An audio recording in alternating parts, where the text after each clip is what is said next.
வணக்கம், welcome to my daily streams. இன்றைக்கி என்ன பார்க்க போகிறோன்னா ஊறுகாய், எலுமிச்சம்பழம் ஊறுகாய் எப்படி பண்ணுறது பார்ப்போம். இதுக்கு நான் 1 கிலோ எலுமிச்சம்பழம் எடுத்துட்டுருக்கேன். இந்த மாதிரி சைஸில் எனக்கு ஒரு 12 எலுமிச்சம்பழம் இருந்தது. ரொம்ப சின்னதாக தான் இருந்தது, ஆனால் நன்னா இருந்தது ஃப்ரெஷ்ஷாக. அதில் தான் நான் போட போகிறேன். அதை நான் நன்னா கட் பண்ணி இந்த மாதிரி போட்டு வச்சுட்டுருக்கேன். ஒரு எலுமிச்சம்பழத்தை 8ஆக கட் பண்ணி போட்டு வச்சுட்டுருக்கேன். எனக்கு 12 பழம் இருந்தது. அதில் எடுத்து 2 பழத்தை தனியாக வச்சுட்டு 10 பழம் தான் வச்சுட்டுருக்கேன். இது எப்படி நீங்கள் உப்பு கணக்கு போடுவேன்னு கேட்டால், இந்த ஒரு எலுமிச்சம்பழத்துக்கு 1 ஸ்பூன், அதாவது டீஸ்பூனில் தலை தட்டி 1 டீஸ்பூன் போட்டுக்கோங்க, கரெக்டாக இருக்கும். அந்த மாதிரி போட்டு நம்ம ஒரு 4 எலுமிச்சம்பழத்தை நறுக்கி போட்டு அது மேலே ஒரு 4 ஸ்பூன் உப்பை போட்டுடணும். அடுத்து ஒரு 4 எலுமிச்சம்பழத்தை நறுக்கி 4 ஸ்பூன் உப்பு போட்டணும். இப்படியே போட்டுட்டே வரணும். ஃபுல்லாத்தையும் நறுக்கி போட்டு கடைசியில் உப்பு போடுறது காட்டிலே இந்த மாதிரி போட்டுக்கணும். அப்போ தான் நல்லா எல்லா இடத்துலையும் பரவும். அதுக்கப்புறம் நல்லா இப்படி குலுக்கி விட்டுக்கணும். குலுக்கி விட்டுட்டு மூடி வச்சுக்கணும்.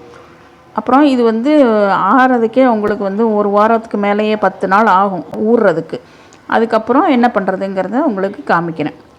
இந்த மீன் டைம் 10 நாள் இது ஊறுறதுக்கு காரணம் என்ன பண்ணோன்னா, டெய்லி திறந்து ஒரு நல்லா ஈரம் இல்லாத ஒரு ஸ்பூனை வச்சோ, ஸ்பூனோ இல்லை பிளாஸ்டிக் ஸ்பூனோ வச்சு நல்லா கிளறி விட்டுக்குங்க. விட்டு 10 நாள் கழிச்சு பார்த்தாலும், நடுவில் ஒரு வாரம் கழிச்சு பாருங்க.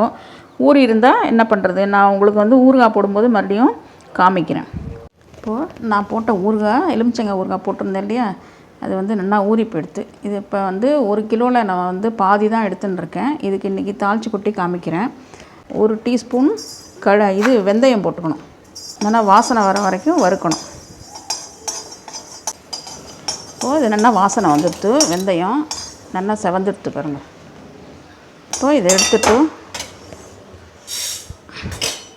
இதை பொடி பண்ணி எடுத்துன்னு வந்துடுறேன். அப்புறம் தான் தாளித்து கொட்டணும். இப்போது வெந்தயம் நல்லா ஆறிடுத்து பொடி பண்ணி வச்சுட்டுருக்கேன். இப்போ என்ன பண்ணணுன்னா, இந்த எலுமிச்சம்பழத்தில் ஒரு 1/2 டீஸ்பூன் மஞ்சப்பொடி, அப்புறம் இந்த வெந்தயப்பொடி, அப்புறம் என்ன பண்ணணுன்னா, நான் ஒரு 5 டேபிள் ஸ்பூன் மிளகாய் பொடி போட்டுருக்கேன். இதெல்லாம் இது மேலேயே அப்படியே போட்டுற வேண்டியதான். போட்டுட்டு இப்போ கடாய் சூடான உடனே நல்லெண்ணெய் நல்லா விட்டுண்டு தாளித்து கொட்டணும். போட்டு இது மேலே ஒரு 1/2 டீஸ்பூன் பெருங்காயம், 1/2 டீஸ்பூன் போட்டால் போதும். ஏன்னா 1/2 கிலோ தான், அதனால் 1/2 டீஸ்பூன் போட்டுட்டா போதும். இப்போது கடாய் சூடாகிடுத்து. இதில் ஒரு 4 டேபிள் ஸ்பூன் நான் நல்லெண்ணெய் விட்டுக்கிறேன். இப்போ இதில் கடுகு மட்டும் போடணும். எண்ணெய் காயட்டும். இப்போ இதில் ஒரு டீஸ்பூன் கடுகு போடுறேன். கடுகு நல்லா வெடிக்கிறது. இப்போது இதை தூக்கி இதில் விட்டுற வேண்டியதுதான். கேஸ் ஆஃப் பண்ணியாச்சு. இப்போ சூடாகவே தான் நான் விடுவேன். எனக்கு ஒன்றுமே ஆறுதில்லை. இது 6 மாதம் ஆனாலும் ஃப்ரிட்ஜுக்குள்ளே வச்சுட்டுருவேன். ஆனால் எனக்கு ஒன்றும் வீணாலாம் போகிறதில்ல. அப்போ என்ன செய்யணுன்னா, அப்படி நல்லா கிளறி கொடுத்துக்கணும். எல்லா இடத்துலையும் மிளகாய் பொடி அந்த எண்ணெயில் வராப்பில் கிளறி கொடுத்துக்கணும். நம்ம தேவைப்படும் போது எடுத்து வச்சுட்டா போதும். அவ்வளோதான். இதுதான் சீசன். இப்போ எலுமிச்சம்பழம் வாங்கி போட்டு பாருங்கள். இந்த மெத்தடில் நல்லாயிருக்கும். ஃப்ரிட்ஜுக்குள்ளே வச்சேன்னா 6 மாதம் 1 வருஷம் ஆனாலும் கெட்டு போகாது. ஆனால் நான் சீசனில் தான் வாங்கி போட்டுக்கிறது. நிறையா வாங்கியெல்லாம் போட்டுக்கிறது இல்லை. ரொம்ப ஈஸி தான். பார்த்தேன்னா நறுக்கி போடுறதுக்கு ஒரு 10 நிமிஷம், தாளித்து கொட்டுறதுக்கு ஒரு 5 நிமிஷம். 15 நிமிஷத்தில் இந்த ஊறுகாய் ரெடி ஆகிடும்.